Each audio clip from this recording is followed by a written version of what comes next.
Robin, as we've been discussing, race and gender are already playing an important role in this election.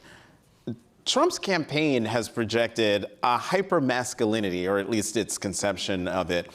It was a week ago last night. You had Hulk Hogan ripping open his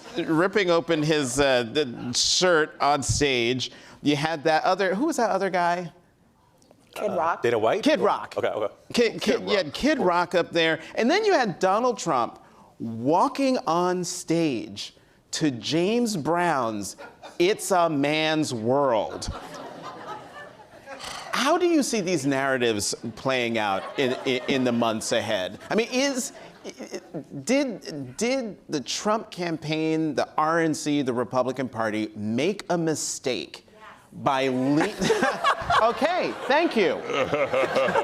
Moving on. No, Robin, you're... Yeah, I mean, it's an incredibly performative kind of masculinity. And it's a very stereotypical kind of masculinity. And I think the result of that is there's also an expectation of a very sort of cliche, stereotypical kind of femininity. And I think you saw that at the convention with a lot of the speakers, the female speakers who came to the podium. There is an expectation of how they should look, which seems to involve a lot of eye makeup and a lot of very long flowing hair and a lot of really high heels. And while there's nothing wrong with that, there does seem to be this idea that that is what, a woman is supposed to look like. And I think, J.D. Vance's comments about, the childless cat lady suggest that, in this world in which, he envisions the role of a woman is to be a walking uterus and to give birth. And if they don't do that, then they have failed in their purpose.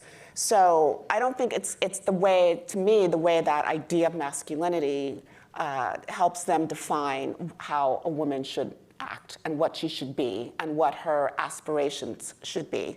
And clearly, Kamala Harris defies all of those expectations, and so therefore she is problematic.